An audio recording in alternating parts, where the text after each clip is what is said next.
Hello, my name is Ian Peterman. I'm host Conscious Design, and today's episode was put together a little bit differently. Hence, I'm here doing a little monologue about introing this rather than what I typically do with someone on screen on voice with me. This is an episode I'm really excited about. Talking to Peter Sprague. He's been in the tech world for a long time. He's worked at Aston Martin. He's was at the early days of Intel. He's now running a company called Satellite Displays, and that's how we actually got connected. But he has a wealth of knowledge, and the product that they've created, the Badger with Satellite Display, is a unique and a product that allows communication that is hard to get in places now, and hoping to impact that area. And so I hope you enjoy this episode. Thanks for listening and watching. All right, that's the real me. All right, how are you doing? I'm doing fine. I even brought along, just for fun, a badger. Talk to it. Oh, awesome. If you talk to me. Those things are so cool. I can also make it possible for you to talk in Chinese. Amazing. We'll have to do that. Yeah, well, I don't know. The nice thing is that I have yet to find a Chinese person that I can talk to make sure that it's polite Chinese, but it's Google Translate, so we'd have to trust that it's probably okay. This book I read was called The Innovators. And it's really about the history of computers.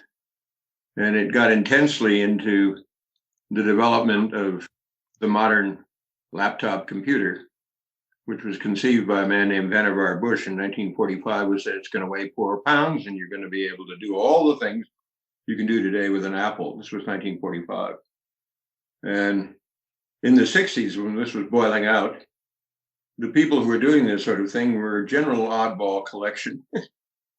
It was, people at Stanford Research, Stuart Brand, who had the the whole Earth catalog. They spent a fair amount of time on LSD, which I once tried with Timothy Leary in Lugano. But in many ways, creativity. Well, I was interviewing to play the role of Harry Holler in Steppenwolf, which is a movie. Okay. He'd by the Black Panthers and gotten to Lugano, and we spent a weekend together. And I took a magical trip, but it turns out that so did everybody else in the 60s. So somehow in the 60s, I managed to get to be chairman of National Semiconductor. But I did this when I was 23 or 4. And I got to be chairman because nobody wanted to be. And when I got involved in the company, it was bankrupt. And I figured out how to take it public, which became rather critical because we then had shares to trade with, and we hired the first group out of Intel, who were a guy named Bob Weidler and Dave Talbert, and Dave Talbert's girlfriend. And I keep being reminded I have to go back and find her name. She cut the rubyliths, a big piece of plastic, with a single-edged razor blade, and you shined light through that on a semiconductor, and you then developed it like a photograph, and that became the way you got impurities into the surface. But Weidler was a genius, and Talbert was the process guy, and we were the first group to leave Fairchild, and they wanted $500,000 in their bank account, free and clear, in 5 years of tax. So we figured that's $800,000, and we gave them 20,000 shares. The stock went to 40, and they got out in 5 years. But we had trading stock, and so the next group that left Fairchild was National Semiconductor. And it's quite fascinating because I'm actually going to go talk to Isaacson about it, because the thing that we had was tradable securities. In other words, when we talked to these people, they were not joining Beckman Instruments, which is what financed the original Fairchild from Shockley Labs. There wasn't much venture capital, but we had a tradable stock. And so 7 people left, including Floyd Kwame, who became an executive VP at Apple. Eventually, Pierre Lamond and Don Valentine, who with Sequoia eventually. Charlie Spork, who was the leader of the group and ran production at Fairchild. I think Roger, he went out of Formula Linear Technologies. But we were the first group. The second group was Intel. And they were able to raise money by that time, partly because we were already public. We went from the pink sheets to the New York Stock Exchange in 3 years. And the third group was AMD, Advanced Micro Devices, which was Jerry Sanders, and they were marketing. So we had production. Intel had technology, and AMD had a focus on marketing. But it's fascinating when you read about how creativity happens.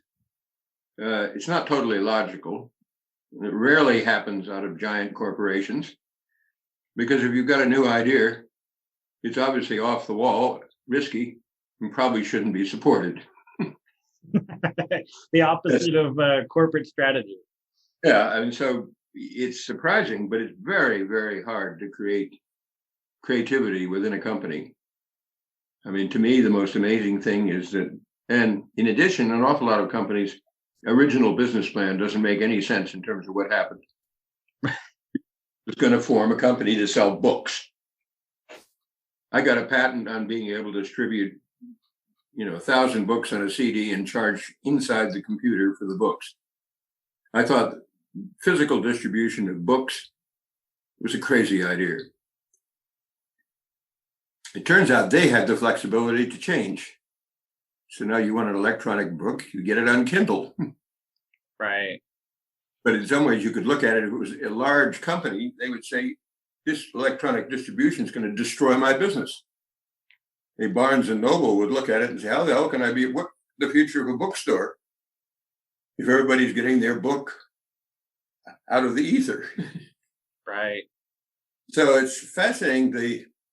But I actually started one time, I own the URL, the best laid plans, because I then went out and collected the original business plan of Apple, which was written by a friend of mine, and Amazon and half a dozen others.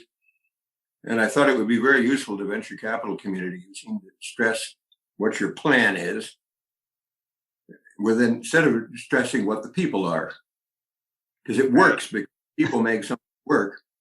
Your plan, a great idea with mediocre people isn't going anywhere. Right. Well, there's mediocre, great people actually may go somewhere, because after a while they're going to decide that's a dumb idea. We're going to change.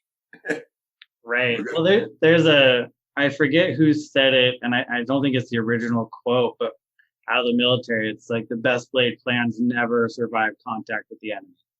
Like nothing, as soon as you write whatever plan you want, and as soon as you actually start to execute that plan, it's going to change. It doesn't hold up. It's a possible path that you're hoping to achieve, but life happens. People are not static. Ideas become bad. New ones pop up, and you roll with it. Yeah, it's just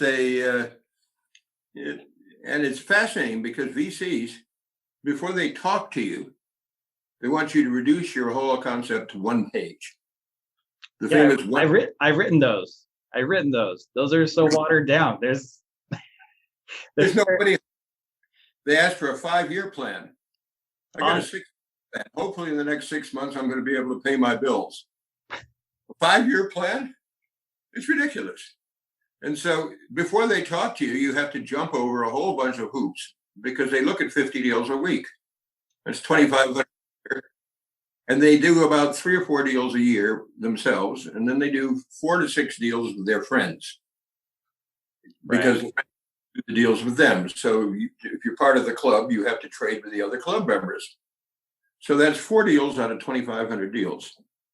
So what is a VC really good at? Saying no. They say no 99.8% of the time. Right. If I were doing that, I'd start off by saying, that sounds like an interesting idea. Can we meet? And if in the result of that meeting, I decide that is one of the nifty people, I'd like him as a friend. Okay, now let's talk about the business. but it starts with people. It sure as hell doesn't start with a one pager. Not unless you want to lose. If I sound mildly irritated or pissed off with the VC community, I am in fact irritated, because I've done about 20 companies, startups or turnarounds from bankruptcy, and I never actually managed to get a VC involved. I've gotten the principal involved, but generally the people you really want to invest are people who themselves have done a company. They understand the process. They know not to ask for a 5-year business plan on day 2 of a business. Apple was funded by Arthur Rock, who was a very early direct investor, who also invested in Intel. Bob Noyce, who was a genius in the co-inventor of the integrated circuit and at Intel. And then they decided that Jobs and Wozniak were a bit off the wall. They'd only had one job, and that was working for Nolan Bushnell at Atari, who wrote called Finding the Next Steve Jobs. Jobs had such a wild diet that he had body aroma that was so bad they put him on the night shift. It's in the book by Isaacson on Jobs. His book is great. I like Isaacson's writing. He does a fantastic job. Yeah, they brought in a guy named Mike Markula, who came from Intel to provide adult supervision. He was 31 or 2. But they were people who already had built businesses. So my show are people like Janet Baker, who created Dragon Systems, and Herman Hauser, who started Acorn Processor Company in Cambridge, England, with 750 pounds, which recently sold for 35 billion. But you want people who've actually done it. Right. Because if you haven't done it, then don't tell me how to do it. Okay. Right. I mean, I respect people who've been there. And I'm often wrong. But I like criticism from somebody who actually has a clue. That seem unreasonable? It's always a good idea to get feedback from someone who's actually been there. It's has this happened? What was that? I mean, you've been involved in startups of various kinds. Does it sound real to you? Oh yeah, I've only worked with a couple companies that managed to get VCs. The rest of the time, it's all been they've gotten to know an angel investor really well. That's personally they connected and they put money in. They usually became an angel investor because they've started multiple companies, or they got cashed out. They grew a company, sold it, and now they're using that money to go invest in other companies. And that's the typical investor I've seen that it really is a good. And they have a great input. Angels. In fact, all the people I'm talking about would be angels. One of my shareholders who directly invested, but he wrote a book called Gust, and he started the New York Angels. And Gust actually does our legal work. They've simplified how you incorporate in Delaware and issue shares and all that sort of stuff. It's very fun, and but I've known him for 40 or 50 years. I mean, the best kind of angel is somebody who's actually known you for 40 or 50 years with all your weaknesses. Now, guys who are 30 starting a business don't have the advantage I have because they haven't been around for 40 or 50 years. Yeah, I haven't known anyone that long yet. Yeah. Oh, God. One of my investors was in kindergarten. He was a lead headhunter in Boston, and he was in kindergarten with me. I kept in touch with 3 of the 6 of us, and we have a running feud as to who got the lowest grade in Sandbox. I think I got E in Sandbox, and he claims he got a D. And that started off our friendship. It's a guy named John Jay. He's related way back to the original John Jay of American political history. Oh, wow. That's awesome. Way to start a long friendship. Yeah, well, very long.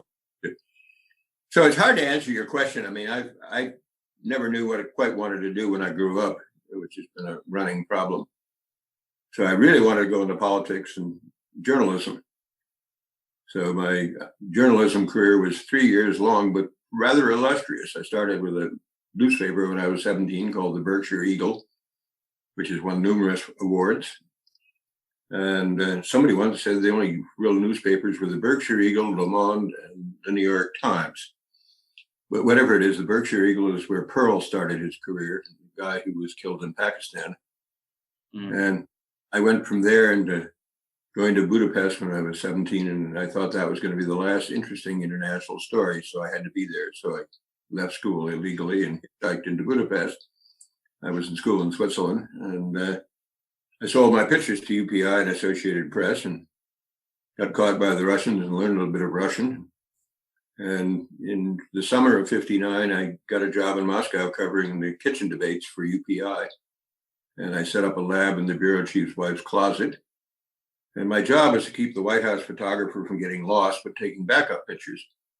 But every time he got lost, they used my pictures. So I decided that the number 2 thing was what I'd focus on. And he spent a lot of time lost, and they used a lot of my pictures. They actually then made, the following year, I was made the official White House photographer. This was when I was at Yale, to go with Eisenhower to Russia. My trip, it was Khrushchev and the kitchen debates, the first one. And then that got shot down by the U-2. So I sent a telegram to the Prime Minister of Mongolia, where only 2 Americans had been since the war, Harrison Salisbury and Owen Lattimore. And damned if he didn't get up on the right side of the bed and sent me a visa. Cost me $5.70 to send a telegram. So my wife and I, 3rd and 4th Americans, by this time I'm already married, my junior year at Yale. So that was the end of my journalism career. But I was just curious. And I think the first business I started was an agricultural business in Iran. And I won't give you the background, but it's too funny a story. But I'm probably the only American who started an entrepreneurial business in Iran that wasn't oil related. 17 years later, we were the number 2 cold storage in the Middle East. We had 27,000 tons. Second only to the one in Jeddah, which is part of the Hajj, where as part of the religious ceremony of the Hajj, you have to kill a lamb. And according to the Quran, you have to give 1/3 of the lamb to poor people. And you can only eat about 1/3 of the lamb. So the net result is you have to put the other 1/3 in the cold store. And they bring in about 2 million lambs from New Zealand and Australia. That's another side shoot. And then I'm in the semiconductor business. And then I ran for politics against Koch as a Republican. But before your viewers panic, I ran a full-page ad on the Post on the last day of the election in the morning, saying it won't make any difference whether you vote for me or my opponent, because neither of us will get anything done. So I can't exactly be accused of overpromising. If you read the small print, which of course nobody did, there wasn't a single chairman of a congressional committee who had a population of over 50,000 people from the town he came from. Because these people who stayed in Congress forever until they got seniority. I thought that the problems in New York City were different than the problems in Georgia. So why not form an urban bloc that went after fixing things like the subway? And so you might as well go find Democrats and Republicans who think about subways, and they don't come from towns of over 50,000 people. Right. None of which, best of my knowledge, have a subway. So it's so I tried a lot of different things, primarily because I got through university at Yale and MIT and Columbia basically with one thing. It wasn't necessarily an education. They left my curiosity intact. So, in probably 20 years, let's see, I've got about 14 odd patents. And I went to MIT, but I went to MIT in political science. My scientific background consisted of a course called Rocks for Jocks, which got the football team through the science requirement without a whole lot of burden from information. But 30, I read a book by Simon Winchester, and it turns out that tectonic plates, the way continents move apart, hadn't been when I was taking Rocks for Jocks. That wasn't discovered until 1960. Wow. Somebody looked at the world who played jigsaw puzzles and said, Africa looks like it would fit into North America. So they dug up some rocks in Africa and matched it to corresponding rocks in the jigsaw puzzle from North America. And that's when they discovered we were all somewhat differently associated in those days. So I recommend that if you can basically, keep your curiosity intact, then you're going to have a fun life. Because the idea that you're going to go work for your daddy's company or General Electric and you're going to be there for 45 years and get a gold watch at the end, who the hell wants to live that way? Well, those days seem pretty dead now anyway. Nobody promises you a gold watch after 45 years and a pension and all that. So it's... Well, they make clothes. Maybe not General Electric, but giant companies certainly have closed. Right. So, but you've basically been involved in design and of products. I mean, design and marketing of creating products, if I'm correct. Yes. Yeah, I spent my whole career doing that, and it's been fun. A lot of work. There's a lot of creativity, which is part of how I get work, is that companies figure out they need to hire somebody else to do some creative work, and then they have their new product, and then they go off and they corporatize the ideas that work. And that's... How many times has it happened where they said, why don't you join us? I've been offered jobs before several times. I've turned them all down. I've done that. I did my corporate time. I sat in a box in a cubicle designing the same product variants for years on end, and it's not for me. The companies you'd be willing to mention? I worked at HP. I've done some work for Nike. I worked at a laser manufacturer called Enlight Photonics, and I worked at a speaker company called Barefoot Sound. Those are the ones that I spent the longest time at. Best idea I ever called systems, because I was on a TED conference, and I finally got Ricky Worman to put me up for 5 minutes of the program. And I said, how many out of an audience of 500, how many of you have ever written a poem, created a piece of music, written a book, designed something, and been paid for it? 25% of the hands went up. How many of you ever bought anything like that? And as a customer, you've used it. All the hands went up except for 3 or 4 in the back who were asleep. And what we came up with was an ability with a guy named Bob Frankenberg, who ran computers before he went to Novell. And he signed a deal with me on a napkin in a sports bar in Palo Alto. And our scheme was that we put the finances in the computer and put the information out encrypted. So if you wrote a poem and you wanted to sell it for 10 cents, you clicked on it, it ran to the bank to see if you had 10 cents. If you did, it ran up and said, decrypt it and give it to them. And then at the end of the month, when you ran out of money, you had to call me up to get more money. And I emptied a little memory of what you purchased, which would have changed the whole economic distribution. But the group at HP didn't want to do it after Frankenberg left. And Yes. It became hot stock, and we ended up being a $2 to $3 billion .com. It went crazy. I raised 19.7 million on NASDAQ before we had sales or earnings. And then it went crazy. But we had to be inside the computer, and there were only about 5 companies, and Apple didn't want to talk to us, and IBM didn't want to talk to us. We should have stopped at some point and said, okay, that didn't work. We've got $100 million in the bank. Why don't we rethink what we're doing? Try something else. Right. My youngest actually wrote us, we broadcast the Olympics about 12 years ago from Beijing with Lenovo as a sponsor in high definition. I remember that. Way back. And we should have done that. So an awful lot of this, if I sound arrogant in any way, the one thing I would like to throw into the equation is luck. Happens if you're at least in a situation where it might happen, which is why you do this sort of thing. But the luck of the draw is way up there, about 50% as to why things work. So, but we're actually quite parallel. I was involved in Advent. You were involved in speakers. And Advent was going bust, and they had a confused position because they were making projection televisions and speakers. We should have divided it. We made the first big, bulky projection televisions.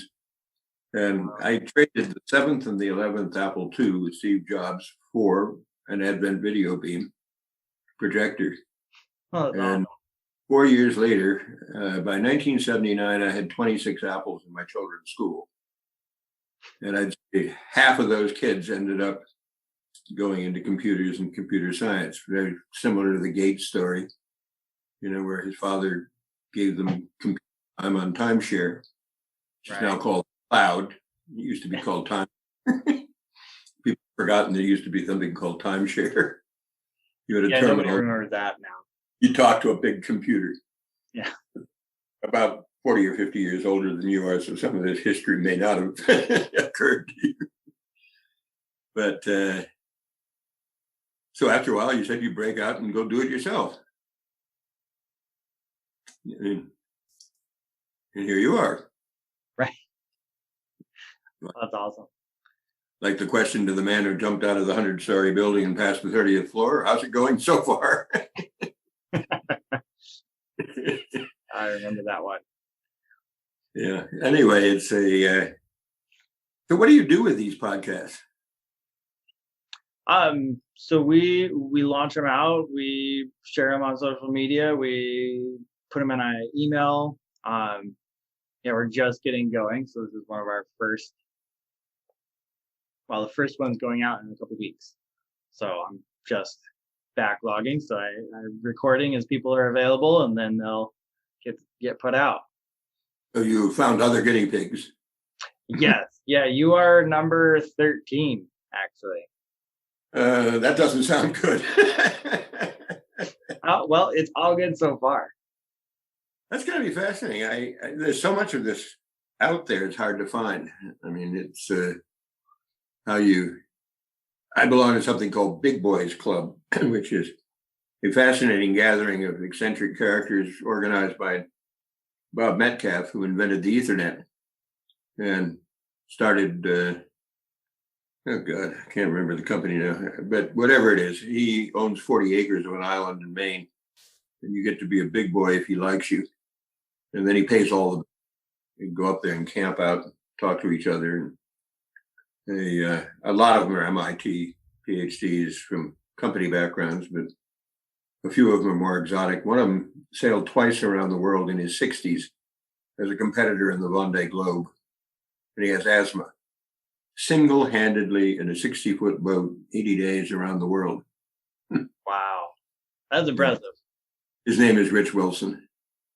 And there's another guy who's designs underwater submarines, which is how I met Bob, because we were both learning how to drive a submarine.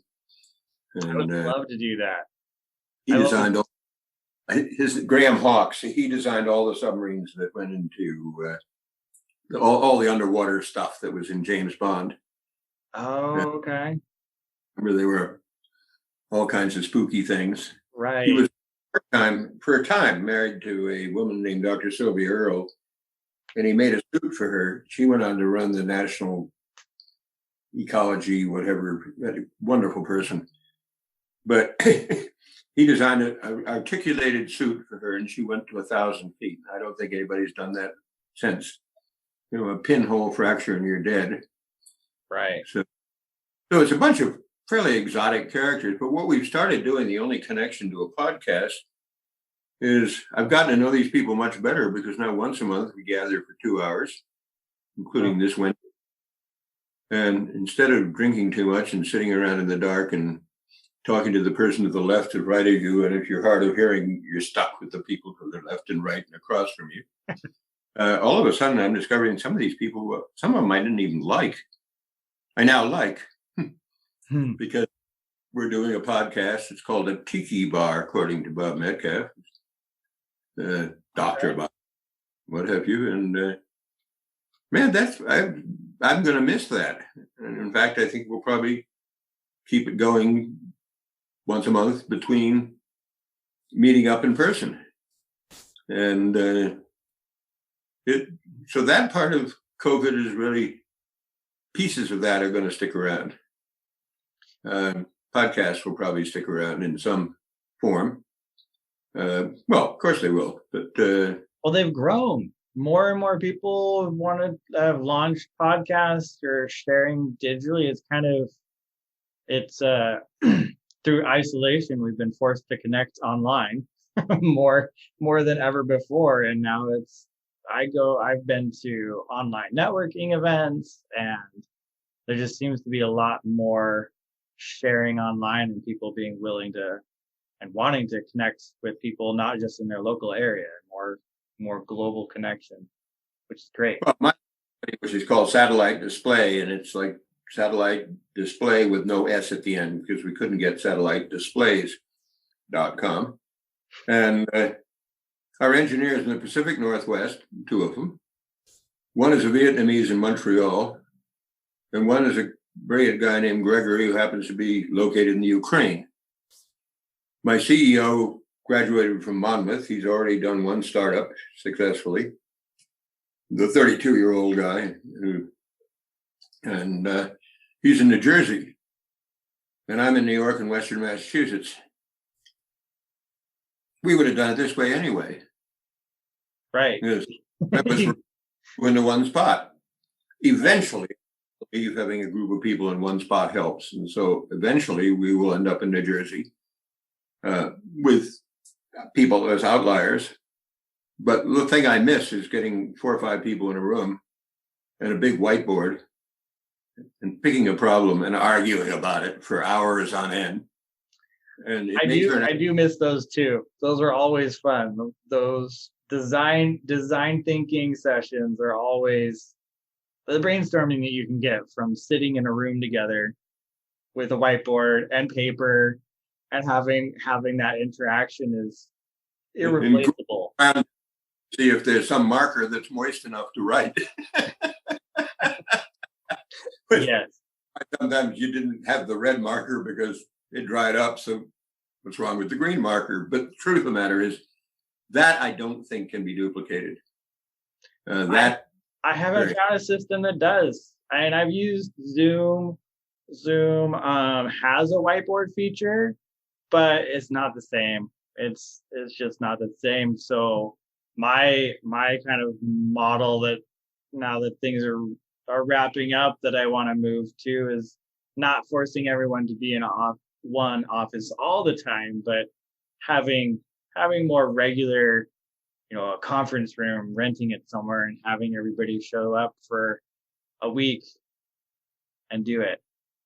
Yes. So the key thing, I mean, the reason I hold this up is if you have this around your neck and you're working on a whiteboard, I want to see your face. I want to see how serious you are, or what the smile is, or you're making a joke. The whiteboard on Zoom is a static thing. Right. I want to see the person doing it. I want to see how much confidence they have in their idea. I got to feel who the human beings are in the room. Right. And you can't really do that without a 3-dimensional space. Correct. And you need folks to react to. You need to know when you're talking that if 3 people are reading their computer, you're probably not getting across to your 5 people in the audience looking like this. Right. I mean, you go to your doctor today, and because of medical records, you get 15-minute appointment if you're really lucky. In the first 5 minutes, he's looking at a computer. You could suddenly slump, drool a little blood out of the corner of your mouth, and the poor doctor is sitting there typing in his computer. Might be helpful if they looked at Ian's eyes or Ian's head or the drool. Well, we won't go there. But I mean, we'll come up with a mix. Right. It's fascinating. The whole PC was described perfectly by a guy named Vannevar Bush, who ran the Manhattan Project, started Raytheon, was a complete genius. In 1945, he described a 4-pound machine that was augmented intelligence, meaning this would allow you, he described the Apple computer today in 45. It's written down. And then it took a long time with people like Engelbart, who invented the mouse, Right.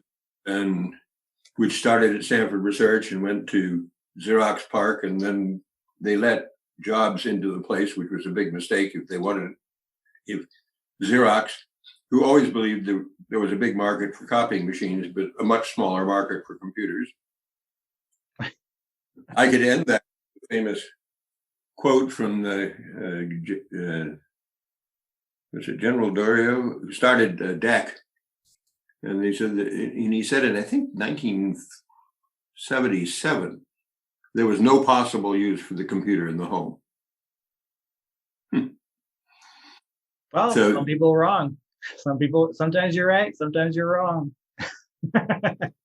When the telegram was invented, head of the British Post Office said that's fine for Americans, but our post office is so good delivering messages, there's no possible need for it.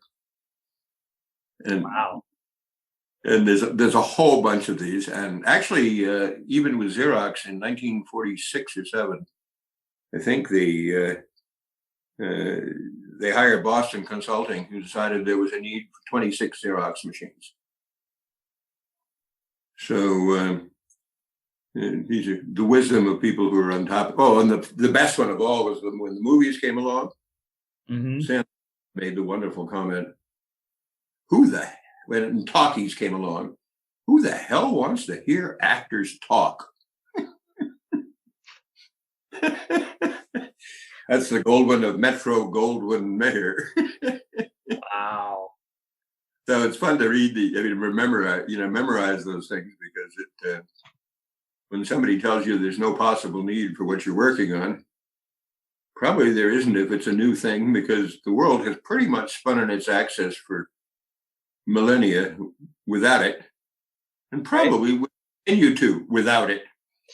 Right. But on the other hand, come up with some build it and find out. And so I'm meeting you later in life. I mean, the guy who I helped do it, I mean, we've got a little thing here that you dangle it with. It's a magnet, but the key thing is the 2 holes. Oops, the little holes in the back, because once you do that, then the magnet won't slip. So those 2 holes turn out to be what makes this thing work. But you can also then put it on the inside of your shirt and put the magnet on the other side. So but it's not a real design problem, because this is a thing called an e-ink display, and it reverts back to being the original badge. So if I turn it off, or it runs out of batteries, it goes back to being your original badge. So a doctor who's wearing this, if it ever closes down, he still wants to be able to get back in the hospital. So he has to get back in wearing the badge that he started with, or he's going to be stuck with 2 badges. So we wanted the dumb badge with an intelligent badge. E-ink you got at home on your Kindle. That's the display. Well, we talked about that. It replaces, this was able to replace an actual badge, be a translator, provide written version of what you're speaking, and access, right? And access to everything, all in one little device. Yeah, well, it has actually in it, it has I'm sorry, I'm fumbling around trying to find the holes. But what it has in it is when you write the patent, eventually this talks to your iPhone. But eventually it'll take the iPhone components and put it here. It won't be an iPhone, but those components will get so small and so cheap that this will just be a standalone item. So what you're really doing is taking a dumb item and making it intelligent and giving it power. And how people end up using it, we don't even need the cloud to make it work. The voice recognition is done with Microsoft Word, and you could use this on a hillside in Afghanistan and speak Pashto, Dari, or Urdu. So, or Farsi, not Urdu. And so it becomes it's just another wearable device. But before COVID, 207 million Americans went to a conference with a badge. Except they didn't go with the badge. They got there and they stood in line and they waited for their badge. And then you got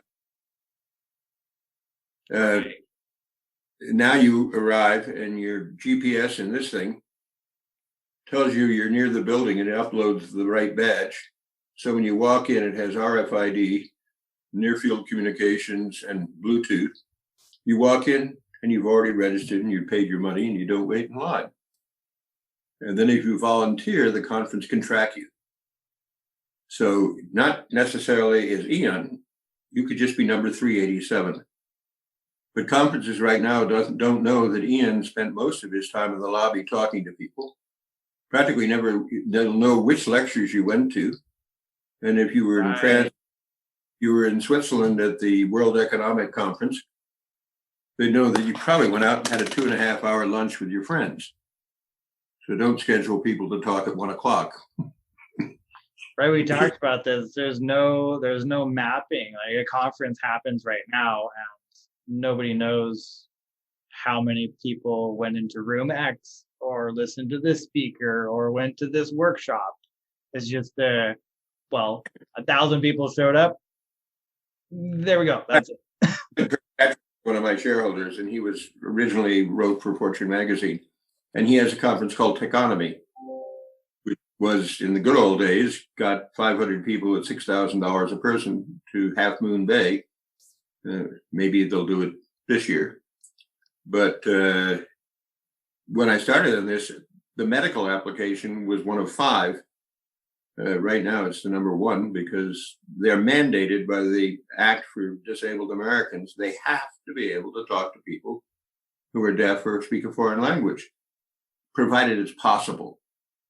And possible means hiring a Arabic speaker at 3 o'clock in the morning in a CVS in Pittsfield, Massachusetts is tough. Therefore, they can get doing it. But if they had this little $295 badger, then they say, "Oh, you speak Arabic? That's interesting." And I don't know. I don't want to fumble around with it, but I could show you Chinese or Spanish or French. You've seen it, okay? Not that I speak those. So, as we said, it's take voice commands. So the word badger, which was invented by my partner, if I say, how are you?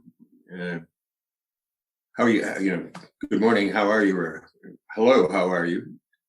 If you don't see that and I see you're French, I can say badger French.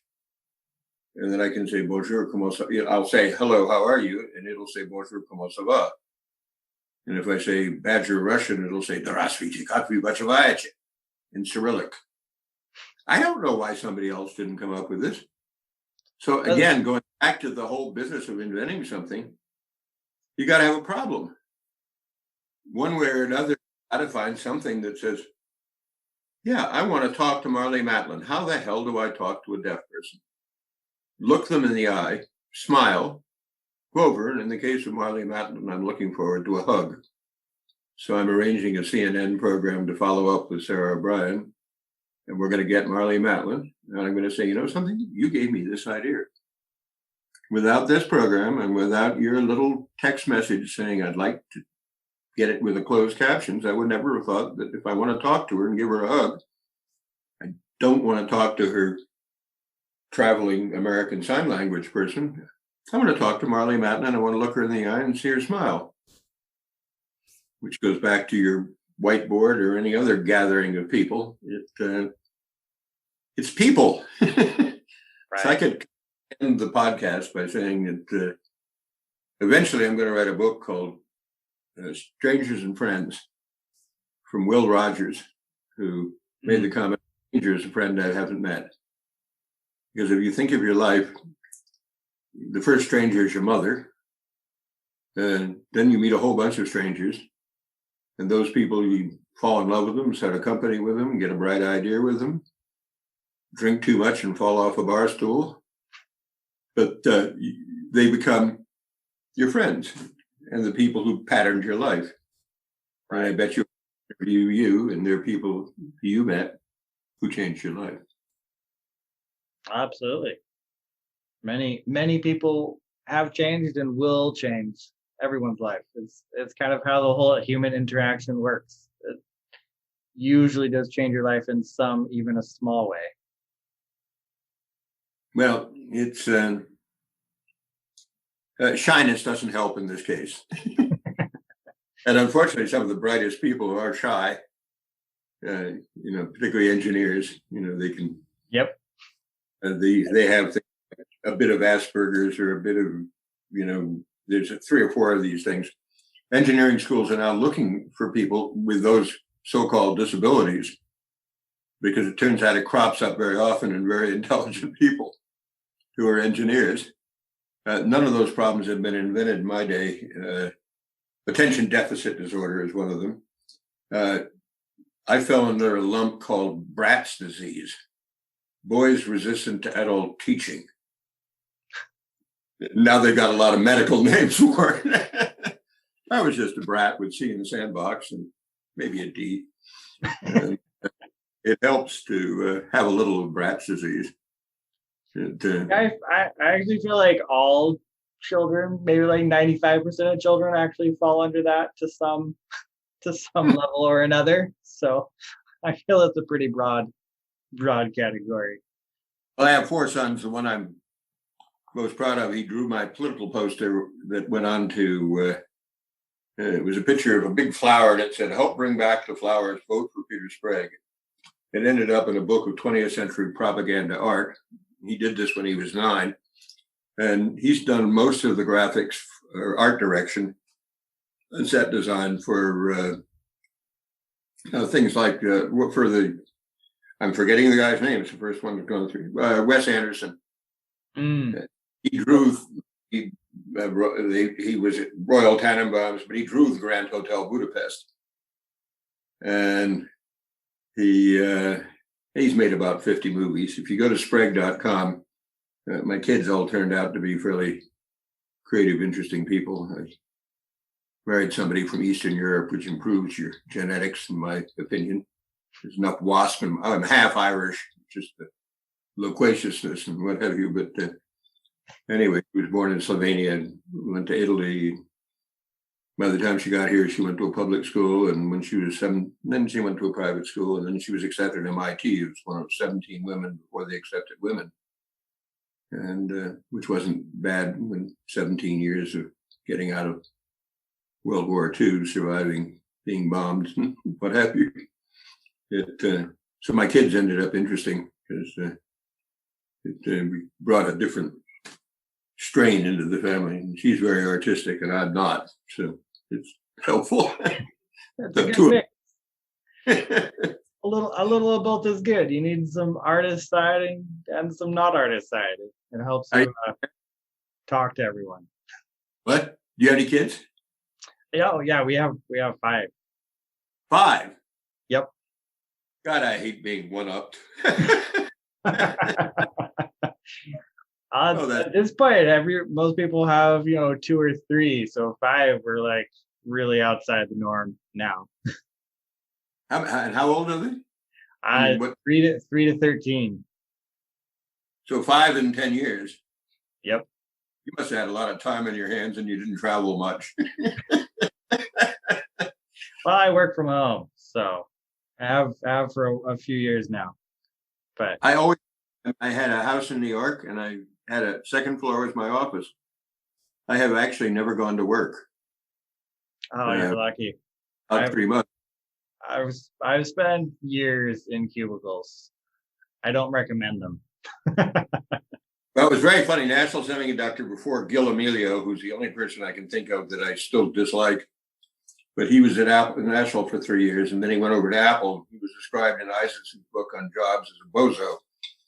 But he was a big company executive. So Charlie Spork, who was about 6'4", would wander around, and he had a cubicle.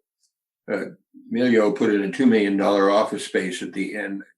the same room with the cubicles, which made it quite clear where his position was. But we were very anti-feminist without realizing it, because our cubicles were 5 feet tall. You needed to be a 6 foot tall guy to be able to look over the cubicle to find out if anybody was inside. So there was a certain sexism by the height of the cubicle, because men tend to be taller than women. And how the hell do you manage an organization if you can't figure out whether your ants are stuck in their cubicles without looking over the side? Wow. So actually, we're going to begin to, through design, recognize that actually is sexist. I'd never thought about that, but that's true. That is very. I think all cubicles are right about 5 feet. Some of them are maybe like 5'6" too. I've seen some 5'6" ones. Well, Charlie was the best guy I ever worked with, and he was 6'4". Wow, but it never over all of them. And at an edge in the. By design, our company was designed to be hard on women executives. So you either lower the walls of the cubicles, or you give people, some kind of stick two sticks they can stand on so they can wander around and look over the edge. The second is not a patentable idea. Yeah, people have been still walking for too long. I think that falls under common. Where do you stand in the whole idea of intellectual property and patents? Have you thought much about that? I think it's a good idea to give competitive advantage. I think sometimes it's a little too full of lawyers for what it takes to get a patent done, but that's a whole other program, and it's I could argue equally forcefully both sides of the argument, which was always fun. I mean, if you went to the Oxford Debating Society, they flipped a coin as to which side of the argument you were going to be on. But that's a good thing, though. That helps you understand all sides. If you're debating against what maybe you think personally, you're kind of forced to actually think in a new perspective. Whoever's representing the other side, whatever it is probably an idiot. And begin from there with a forceful argument. But the intellectual property thing's been fascinating. It's with the transistor, Bell Labs, it was actually said they would license anybody for $25,000. Then it got much more complicated, but if you really want to get something moving, it helps have a more open universe. Well, that's what Musk did with his charging, the charging patents they had. He wanted to build out an ecosystem of chargers, and so he released some of those patents. And maybe there's something else behind his decision, but the laser business, you may not know this, but lasers were invented by a guy named Towns, who was a professor at Columbia who got a Nobel Prize, except he didn't invent it. There was a student came forward and said in his notebook and in a paper he wrote for Towns, he'd invented it. The argument went on for 17 years, and he got about $6 million worth of financing. And in fact, the court overturned Towns' invention and gave it to the student. It's fascinating, but in the first 17 years of the laser, nobody figured out what to do with it. They didn't level fields, they didn't grind away metal, they didn't do optical surgery. It took long for people to figure out what the hell to do with a laser. And God knows, we sure as hell figured that out since. But the patent law started all over again. So the people who backed him were able to go out and license everybody who used a laser for 5%. So it's a very twisty story, because in the old days, it's not true now. Today, it's when you file, but in those days, it was when you invented. Yeah, and if you could prove invention through, whatever means. Yeah, you're engineering notebooks, preferably with a witness, or preferably or something. But he wrote a paper on it. Right. But it's curious how long the laser took to take off. You can see how ubiquitous it is now. All right, I'm going to end with one funny story. You can edit it out, but a friend of mine named Robbie Van Royen had a company called Control Laser that did machining. And they used him as a test case, and they sued him.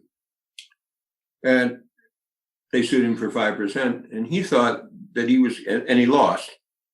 And he thought that, oh my God, they're going to take 5% of all my past sales. He was in the men's room at a country club in wherever Disneyland is, in Orlando. And he was in the men's room doing what men do in the men's room. And all of a sudden, damn it, one of the jurors walked in. And he said, "Why did you quit?" He said, "We knew you were innocent. We were just going to charge you 5% in the future. And all your competitors." By this time, he'd given up control of his company. Oh, man. There are times you don't want to be in the men's room of your country club.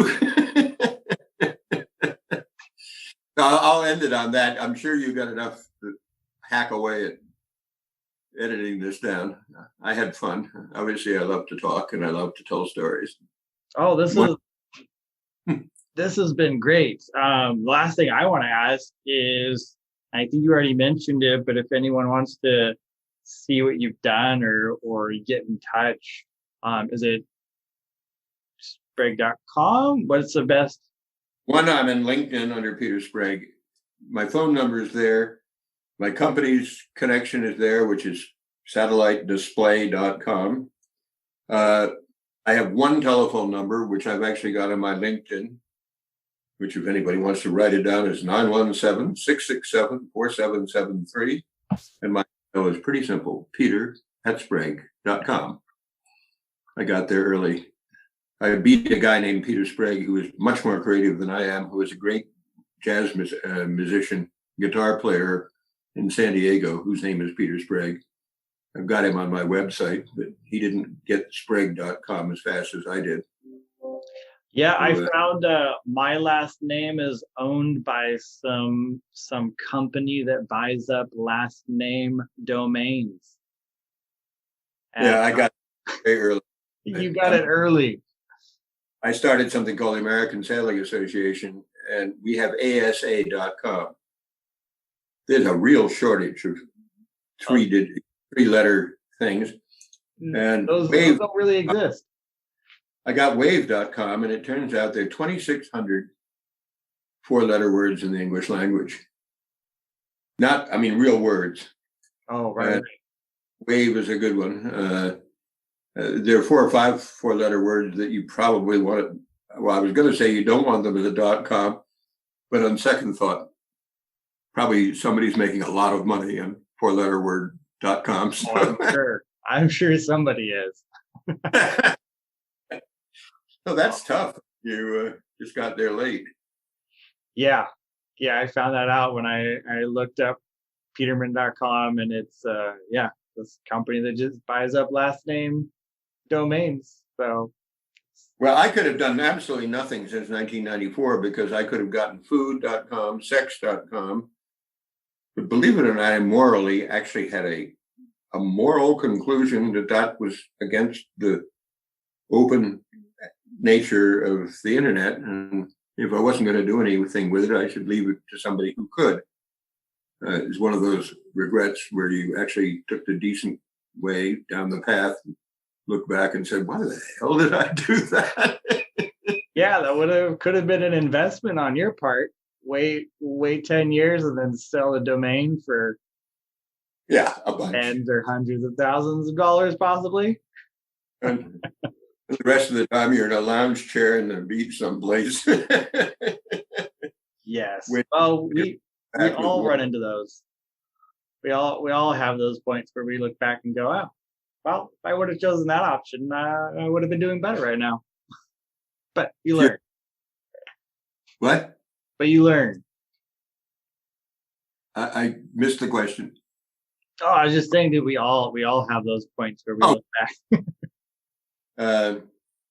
When you hit 82, you begin to think that you probably are not going to keep doing this. I mean, I recognize with this company that I will not be in this business 2 years from now. Because if it's a global business, no little company is going to be able to market this in China and Japan and what have you. And if you block other people from doing it because you've got patents, which we do, they'll run through them. So you better find a large international company. Hey, Microsoft would do, who spent the biggest acquisition was LinkedIn for $25 billion. Their second biggest acquisition was Nuance, which is the intellectual property that was developed by Janet Baker at Dragon Systems. And she sold her company for $600 million in 1989 to a public company in Belgium called Learnhout and Houseby with the aid of Goldman Sachs, who recommended she keep stock. 6 weeks later, they went bankrupt. She owned half of the 600 million. Her employees owned 150 million, and Seagate owned 150 million. And the company dissolved, and her intellectual property was bought by Nuance, which was just off for 19.7 million. But she was the person who actually developed the original concept of voice recognition. She's a wonderful, brilliant person, teaches at MIT and Harvard and Babson and connected to Mass General and isn't bitter about it. But I've known her since 1982, one of those friends. And she's a spectacular human being. And but I realized that I could do this because the computer she was putting voice recognition on in 1989 was about 1,000th the power, if not 1/10,000th of your smartphone. You just had to wait for Moore's law to have it double every year and a half, and all of a sudden the world keeps changing. Right. Which it will and is as we speak. Right. But I haven't had a project this much fun because, well, what is it going to do for my ego? I'm going to be able to wear what I invented. What do you do? Oh, I just built this. Right. Here's this thing. This is not. Let me show it to you. So I'll overcome my shyness and engage in my Irish talkativeness and motor through. But we've got a ways to go. But we've got one customer in Denmark that makes is a leading hearing aid company. It's called Oticon. It's an $8 billion Danish company. Do 42% of their sales in the United States, and they want to give this to all the audiologists they work with because the audiologists have people walk into the office. They're all deaf by definition, or they wouldn't be there. Right. Oh, give me your hearing aids. Yeah. Right. Now, to begin with. So if you put the little badge not on your chest, you put it on the little edge of the table, because the audiologist takes your hearing aids, turns 90 degrees so you can't read the badge, and starts fiddling with your hearing aids. So we sell this for $295. If you multiply that times 16,000 audiologists, it's not a bad opening sale for a startup. Not at all. That's an opening many people would love. No, but we're going to be out of this. I mean, somebody's going to buy us, and because if I took the normal 10 years, I'm 92 and I won't have any fun with it. I'm not likely to have a whole lot of fun with this. And my ambition is to not buy a larger yacht than all the other people who are buying large yachts in America these days. And I want a small boat. Perfect. We'll have out of it to buy a small boat. So we'll see. Perfect. Well, it's been fun. I did this without a glass of scotch, which would have probably made me feel better, but maybe less coherent. So hopefully I was coherent. No, this has been awesome. I really appreciate your time, and I will I'll let you know when the episode is going to be coming out, and if we'll give you links and everything so you can share it. And I'll just need to record a intro, and then we'll be good. Other ones too, if it's okay. What was that? I said I'll watch the other ones as well. I have to go through 12 of them, but